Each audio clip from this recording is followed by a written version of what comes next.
वकील बहू। जनक पेशे से एक बहुत अच्छी वकील थी, लेकिन कहते हैं ना, बहू कितनी भी बड़ी तोप क्यों ना हो, सास के सामने तो भीगी बिल्ली ही होती है।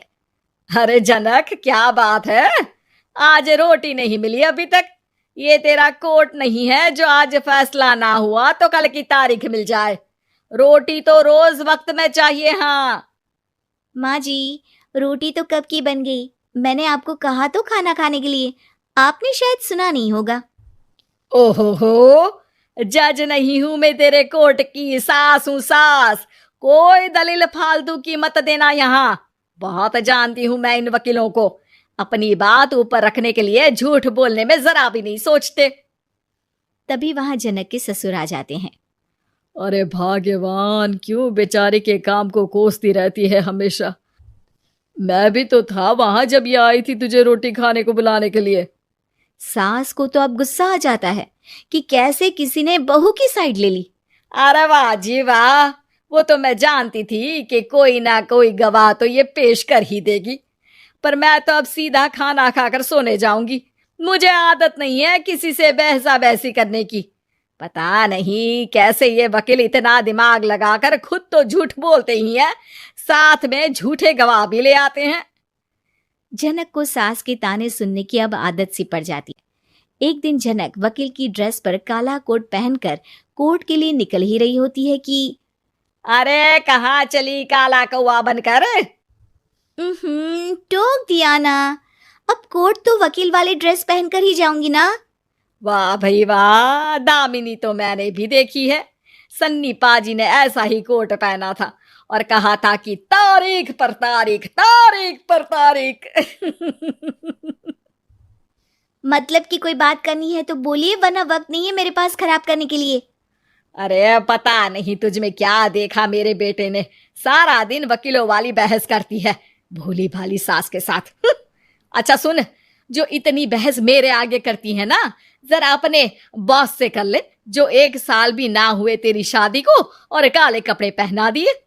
अंदर जा और लाल कोट पहन कर आ, पता तो चले कि नई नवेली शादी हुई है। अरे माँ जी, कोर्ट में मेरा बॉस क्या करेगा, ये तो पूरे देश की ड्रेस है वकीलों के लिए। लेकिन सास तो ठहरी सास। अच्छा, तो कोई जरूरत नहीं है 2-4 साल कोर्ट जाने की।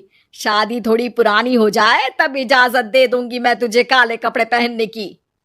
अब क्या था, मन मारकर जनक को लाल रंग का कोट पहनकर कोर्ट जाना पड़ता है। उसके जाने के बाद आहा, बढ़िया, ये पूरे देश की ड्रेस की बात करने वाली। अरे पहना दिया ना लाल कोट। अब सास आए दिन या तो जनक को उसके काम का ताना देती या फिर उसका काम छुड़वा देने की धमकी। तंग आकर एक दिन जनक पति से कहती है, मैं सोच रही हूँ कि कोर्ट जाना बंद ही कर दूं।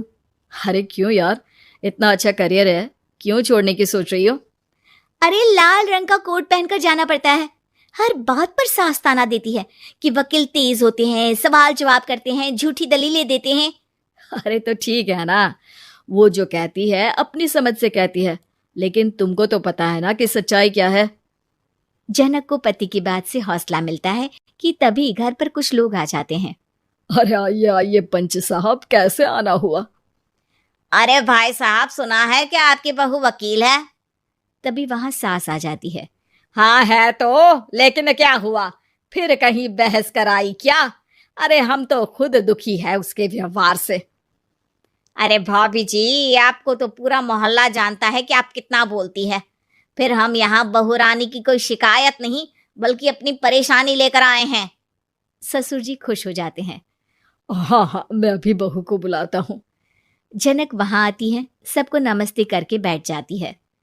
बहू रानी, हमारे गांव में बड़ी मुसीबत आ गई है। अब तो पूरे गांव की जिम्मेदारी मानो तुम्हारे कंधों पर है।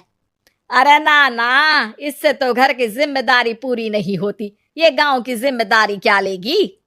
भाभी जी, आप चुप हो जाओ, यहाँ पढ़े लिखे लोगों की बात हो रही है। आप जाओ, जरा रसोई से सबके लिए चाय लेकर आओ। मैं कॉफी लूंगी। हाँ हाँ, वकील साहिबा के लिए कॉफी। सास सर पैर सब पटक कर वहां से निकल जाती है। बहू, गांव में पानी नहीं आ रहा है, पड़ोसी राज्य ने हमारा पानी रोक रखा है। इसका मामला तो बड़े कोर्ट में चलेगा पंच जी, लेकिन ऐसा क्यों? वो राज्य हम लोगों से पानी के पैसे मांग रहा है। अब आधे गांव में पानी की सप्लाई खत्म हो गई है बहुरानी। अच्छा पंच साहब, बात गांव की है तो मैं जरूर केस लड़ूंगी। यहाँ एक बार फिर सास की एंट्री हो जाती है। अरे वाह जी वाह, ये काम करवा लो आप हमारी बहू से, बहुत अच्छा करती है। मैं हूं सीधी सादी सास। इस लड़की ने कैसे लड़ लड़ कर मुझे साइड कर रखा है, ये तो अब आपको पता चल ही जाएगा। अरे भाभी जी, आपकी आवाज तो पूरे गांव को सुनाई पड़ती है जब आप बहू रानी को सुंदर वचन सुना रही होती हैं। अरे वकील बहू मिली है, फक्र करो फक्र। हाँ जी हाँ, सारी फकर तो हम लोग ही करें। खैर, अब जो केस लड़ेगी और पानी गांव में आ जाता है तो पंच साहब लिख कर देना होगा कि हैंड पाइप में सबसे पहले मेरी बाल्टी और घड़ा भरेगा। अरे फिर तो हम बहू रानी के नाम पर घर पर ही सप्लाई दे देंगे, लेकिन ये इतना आसान नहीं है। बहू, गांव के पास अभी वकील करने की भी पैसे नहीं है तो। अरे पंच साहब, ये मेरे गांव का मामला है, मैं आपसे एक भी पैसा नहीं लूंगी। सास को बहू की बात पर गुस्सा आ जाता है, लेकिन सबके जाने के बाद झनक मन लगाकर गांव की परेशानियों को दूर करने में लग जाती है। और वो दिन भी आता है कि झनक केस जीत जाती है। अरे आज तो प्लम्बर आकर घर तक पाइप लगा गया है। खुश हो जाओ, मेरे कारण तुम लोगों को घर के अंदर ही पानी मिल जाएगा।